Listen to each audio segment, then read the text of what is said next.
So we go on to the next verse. And behold, we said to the angels, bow down to Adam, and they bowed down. But not so Iblis. Iblis is like the father of Satan.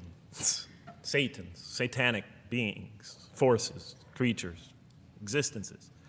He refused and was arrogant. He was of those who reject faith. An interesting statement.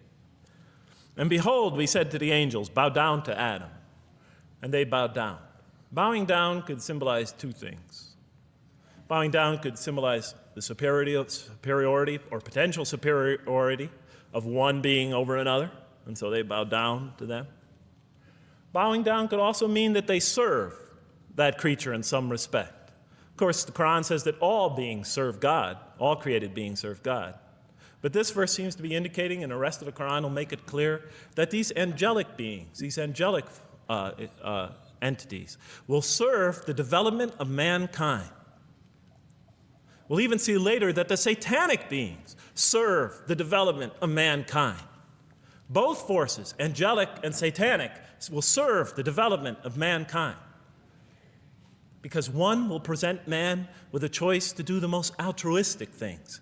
The other will simultaneously try to influence man in the opposite direction. And so human beings will be moral creatures, and will have to make moral decisions. And it's in those moral decisions that they will grow spiritually and morally as human beings. And they'll take that into the next life. And the angelic and the satanic forces will be catalysts for those moral choices that they make. They will heighten the human being's awareness of the rightfulness and the wrongfulness of the choice he's about to make.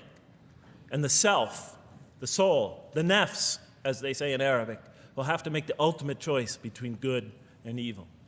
And that choice, that test will come again and again and again as human beings either grow or decline. And those tests will come again and again and again to try to help him towards his spiritual evolution, to bring him back, but that choice is ultimately ours. But I'm getting ahead of myself. And so we said to the angels, bow down to Adam, and they bowed down. But not so Iblis. Iblis is Satan, this rebellious force, this evil prompter, the one who whispers into the human heart. He comes into being. And with the introduction of Satan, we have the introduction of evil, that evil influences on human beings. And notice why Iblis does not bow down. He refuses because he was arrogant. You know, we often hear what's the root of all evil? In the West, it's always money, greed, etc. Here the Quran says seems to be saying that the root of all evil is not always material wants. It's not always money, it's not always greed. At the heart of evil is arrogance, putting yourself above all others. Okay, I always want to know this. What is the definition of arrogance? Because what if it's true? Like, what if you say, I'm the best basketball player in the world, I am the best? And what if you actually are the best? Revealing an exaggerated sense of one's own importance or abilities. Okay, so if it's exaggerated, if it's true, it's not being arrogant. So if I say I'm the sexiest man alive. Assigning to yourself special priority and neglecting the rights of others. Of pride and arrogance Kidding, by the way. and envy, the source of evil. He was of those who reject faith. I looked at that verse and I said, okay, I get why you would create angels to sort of influence man in a positive direction. But why in this story now are you introducing Satan? What sort of role was Satan play? So Satan is arrogance. And then, of course, you just think about it for a minute and you say, yes. The story is telling us that on one hand, we have these magnanimous urgings come from one direction. On the other hand, we have these satanic urgings coming from another direction. In other words, the Quran is telling us that man is not only a learning creature, but he's a moral creature. He has understanding of right and wrong. And God infuses those, allows those influences to come to him. Man is not only an intelligent being, but a moral being. And so, the Quran is not all that difficult to understand. You just sort of read it, I found, and you just sort of follow your nose through it and see what it's saying. True. I'm sure, as most of you in this audience know. That is true. The first time I read the Quran, I just kind of just kept reading it, and it felt pretty follow your nose through it, as he said. Rather than if you read the Bible, it's very complex. Okay, so we see that man is not only a learning creature, but he is a moral being as well. There's another verse in the Quran that says, by the soul and that which whispers into it, or which breathes into it. It's morality, it's immorality, and it's God consciousness. Both of these we are under the influence of. And God allows us to be under the influences of. He creates us to be exposed to both influences. And then the verse says, truly he is successful, who causes it to grow. Causes his soul, his self, his real self to grow. And truly he is lost, who stunts it. And God allows us to be under the influences of. He creates us to be exposed to both influences. And then the verse says, truly he is successful, who causes it to grow. Causes his soul, his self, his real self to grow. And truly he is lost, who stunts it, who disallows, who destroys his personal growth. So mankind is not only an intellectual being, but a moral being. So we have evil because so that we can become good. And we have good. Good, something is only beautiful because there's ugly. Life is beautiful because it's difficult. It's kind of like if you don't do anything all day and you just sit around, you don't get anything done, you have no hardship during the day, but when you hit the bed at that night, you feel terrible about yourself. Rather than if you have a hard day and you accomplish things and it was difficult, you hit the bed knowing, wow, I just evolved. I just evolved as a person. Now if I had to do what I did today, tomorrow would be easier. And then you get better and better and better and better and better. And life is freaking perfect. Said in the next verse, O Adam, dwell you and your spouse in the garden, and eat freely thereof what you wish, and eat freely thereof what you wish. But come not near this tree, for then you will be among the wrongdoers. I looked at this verse and I was, starting to wonder if the author was drifting back to the old story again. I was confused. Wait, what verse? Along the garden. So mankind is not only an intellectual being, but a moral being. And we said in the next verse, O Adam, dwell you and your spouse in the garden, and eat freely thereof what you wish, and eat freely thereof what you wish. But come not near this tree, for then you will be among the wrongdoers. I looked at this verse and I was, starting to wonder if the author was drifting back to the old story again. I was confused. And we said, O Adam, dwell you and your spouse in the garden, and eat freely thereof what you wish, but come not near this tree, for you will be among the wrongdoers. I thought it was drifting back to the old story. Man sins, man's punished for his sins with earthly life. Maybe the author is drifting, he had a good idea, and now he's drifting back to the sort of traditional story. Maybe he couldn't make his mind up what story he wanted. Except for a couple things about this verse, and this happened with almost every verse as I read through it, is that the whole tenor of the passage is sort of not what you would expect. I noticed that the Quran in this story has a tremendous penchant for understating things. Because it says, and said to Adam, dwell you and your spouse in the garden, and eat freely thereof what you wish, to Adam and his spouse. But come not near this tree, for you will be among the wrongdoers. I mean, there's no sense of God being threatened by the possibility of man eating from the tree. In this story, we don't see the... You can eat everything except this tree. What's interesting is people have proposed the theory that this is psychedelics. Because in the Bible it says the tree of knowledge, and it says when you eat it, it's pleasing to the eye and pleasing to contemplate, which is what people do when they're on psychedelics. And it is like the tree of knowledge. That's a whole rabbit hole that's quite fascinating. Threatened by the possibility of man eating from the tree. In this story, we don't see in this verse, we don't see that God is nervous at the prospect, that he's threatened by the prospect, that he's anxious about it. The tree that he picks, it seems like he's just picking out any tree. Nothing special about the tree. Go not near this tree, for you will be among the wrongdoers. Satan will later come to him and tell him it's a tree of eternal life, of a kingdom that never decays. Turns out to be a complete falsehood in his part. Nothing special about the tree. It's just a tree. Grayson, would you God's not nervous. Sorry, guys, I haven't been reading chat. Grayson, would you like Maurice to join and watch him and help you with your questions? He's down to join. Oh, for real? Right now, I'm going to watch it alone because I'm easily distracted. It's already hard for me to pay attention. However, I don't know if I'll have enough time today. I would like to get on stream with Maurice again. And, oh, one thing to say? Okay. Well, also, to be honest, Maurice, I have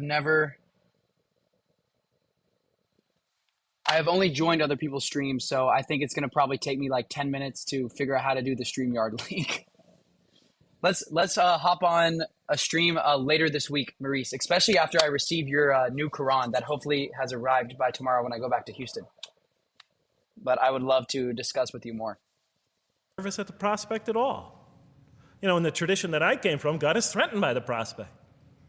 He has to put an angel with a fiery sword by to protect the tree so that mankind never goes next to it again. I'm not putting it down. I'm just pointing out the difference of the story. They're both beautifully told. But he has to guard the tree. Why? Because if they eat from it, they'll become gods like us. This man, like he already has a rebellious nature. Can you imagine if he eats from this tree? No, can't let him get near that tree. But here, just, calmly says, but if you do, you'll be among the wrongdoers. God is not worried about himself. It's just warning man, making it clear that if you do this, you've committed a wrongful deed. Again, the whole tenor of all these verses, as you read through it, is God knows exactly what he's doing. Okay, next verse. But Satan caused them to slip. But Satan and expelled them from the state in which they were. And brought about their banishment. Said, go you all down, some of you being the enemies of others, and on earth will be your dwelling place and provision for a time. What? I said?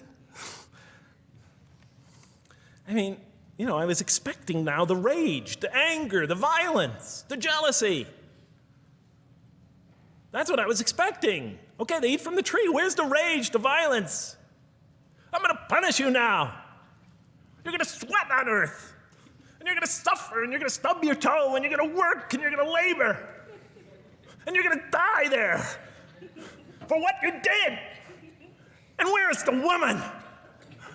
All right? And the woman. All right? She's the one who's going to suffer. It's all women's fault. For the most, right? She'll have to suffer labor pains and monthly cycles, right? And bleeding and crying out when her children come into the world. And she'll scream out. And worst of all, the greatest humiliation, the man will rule over her. When he's obviously her intellectual inferior because she and the angels she and Satan seduced him, and he just bumbled along and committed a real, wrong deed. Well, I don't mean to make light of it. But the story is obviously different, though. No threat here. As a matter of fact, look at the way it says, O Adam, dwell you and your spouse in the garden, and eat freely thereof what you wish.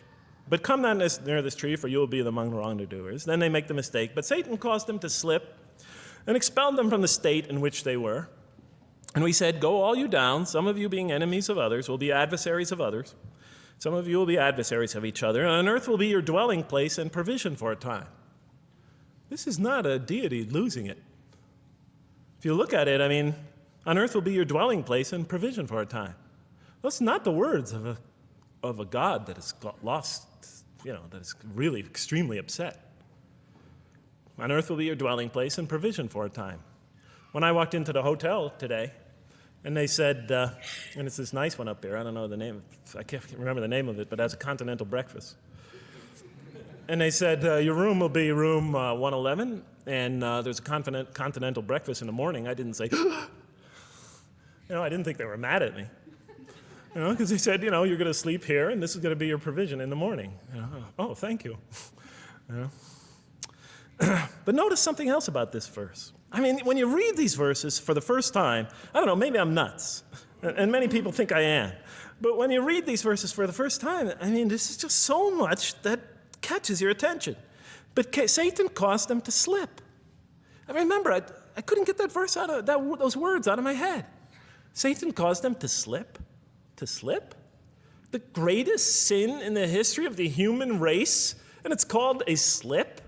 In my culture, slip means, you just momentarily, for a fraction of a second, you lose your focus. You didn't stay locked. It's not a big deal. My Uncle Bob used to always say to me, Jeff, I'm sorry, I'm 5 minutes late, I slipped up. The understanding is it's no big deal. It's just a slip. That's what we say when we make a minor mistake. I slipped up. Don't worry. Slippery. Excuse me. Please me. Don't worry about it. Never happen again. A slip, I said? Momentary loss of focus? The greatest sin in the history of humanity? Why we're all here? Why we're all suffering? Why we experience death? A slip? I didn't believe it. I went to my Arabian friends at that time. I didn't know any Arabic. They came to this verse. We went through it line by line. I said, now don't change any words. Just read them one at a time. But Satan made them, and I said, okay, this one right here. What does it mean? Tell me what that means. They looked at it. It says, slip. Slip. And expelled them from the state in which they were. A slip, I thought? But then maybe I was trying to force the traditional understanding. I love how in-depth he's going into the story of Adam. I love going in depth like this. It's beautiful. Really try to figure out what is meant by the original writing. Traditional interpretation. Maybe it was just the traditional understanding. But then maybe I was trying to force the traditional understanding, the traditional interpretation. Maybe it was just a slip. I mean, after all, they didn't commit murder. They didn't commit robbery, rape, pillaging, assault. True. They So it was a slip. A couple of pieces of fruit. It's not the greatest sin in the history of humanity by any means. And then the next verse says, and then they were expelled from the state in which they were. Well, what state were they? Let's see now.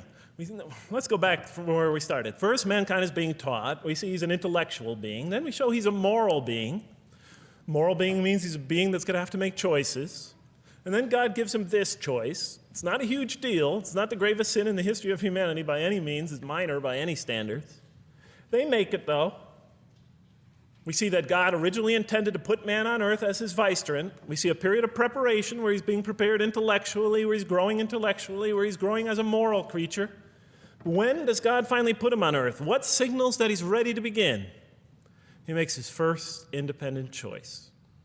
It's not the worst deed in the history of humanity. It's minor on anybody's scale, but it shows that mankind is ready to act on his own, to be his own, to make his own choices, that God has empowered him to make choices, and he's ready to make them and carry them out and see them most often to their expected ends, if God wills. And that seems to be the only real significance of it. In the history of humanity, independent, put him on earth. What signals that he's ready to begin? He makes his first independent choice. It's not the worst deed in the history of humanity. It's minor on anybody's scale, but it shows that mankind is ready to act on his own, to be his own, to make his own choices, that God has empowered him to make choices, and he's ready to make them and carry them out and see them most often to their expected ends, if God wills. God has empowered us to make free choices. That's beautiful. And that seems to be the only real significance of it. But I thought, maybe I'm getting this wrong. Maybe God just blows off into an angry rampage the next verse. So I look at the next one and it says, and then Adam received words from his Lord. And God turned to him mercifully, for he's oft returning, ever merciful. Well, if I had any doubts up till now that God is not enraged by what this has happened, that God hasn't prepared mankind for this choice, for what was eventually going to happen, that all this was preparation for mankind to begin his earthly sojourn in this famous allegory. If I had any doubts before now, I had them, certainly didn't have them after reading this verse. This verse is entirely consoling, reaching and merciful, reaching out to mankind in mercy. Mankind goes to earth. He's obviously afraid. He obviously feels remorse. He's in an unfamiliar environment. And what does God do? He turns to him. He turns to him. In Arabic, the word has the meaning of like a father turning towards an infant or a child or somebody, or a parent, a mother turning towards her child. And he turns to him mercifully, and for God is oft returning, ever merciful. And Adam receives words from his Lord. What kind of words?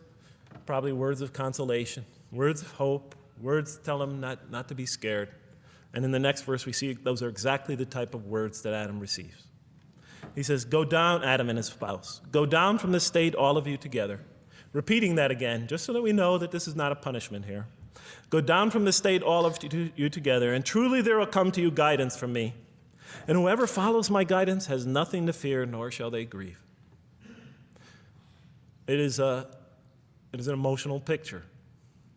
This young couple is here, in fear and in shame, feeling remorse, and God reaches out to them and turns towards them and tells them, "You have nothing to fear, nor shall you grieve. I know this is tough for you, but you've been prepared for it up till now, through your entire existence. It had to happen. This is a necessary stage in your development, in your growth, but just hang in there. Follow my guidance. Be true to me, and I'll be true to you. I'll guide you. I'll help you. I'll do whatever you need. Just follow my guidance, and you have nothing to fear, nor shall you grieve." Nothing to fear. So you follow the guidance. Okay. So I was impressed. I thought this author, whom I didn't know, I thought was extremely brilliant. Because the story is entirely coherent, but it's bringing out entirely new meaning. And it's stressing some things in the human equation that I would never have normally thought of. Actually, I thought these sort of things argued against the existence of God. Here, the author was using them to say, look at these. These play a fundamental role in the purpose of life. What? Intellect. Human beings have intellect. Right? In response to the angel's question, they are moral creatures, and they are subjected to evil and angelic promptings. And they have to choose between them again and again and again throughout their existence. And their growth, which the Quran talks about frequently, is going to depend on that. We're here to grow, as we will see. But it emphasizes choice. Human beings are creatures of choice. It also emphasizes suffering. Suffering. Hey, that's pretty nice writing. It also emphasizes suffering. Human beings are going to suffer here on earth. That's the first thing that the story mentions. Spread corruption and shed blood? Havoc, suffering, pain? Yes, these three things play essential roles somehow, the story is saying, in our development on earth, in our very purpose of our development.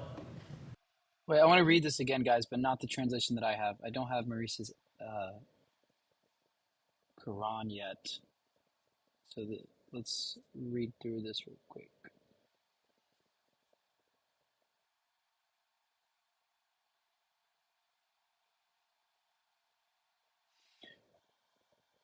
He is the one who created everything in the earth for you. Then he turned towards the heaven, forming the seven heavens, and he was perfect knowledge of all things.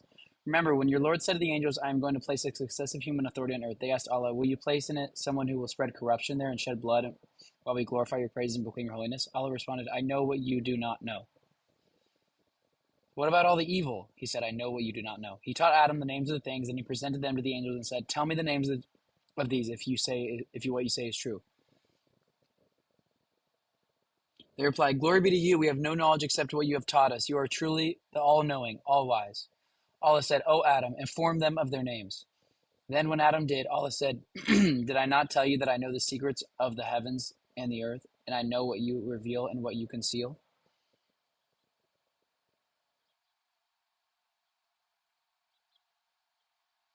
And remember when we said to the angels, prostrate before Adam. So they all did, but not Iblis, who refused and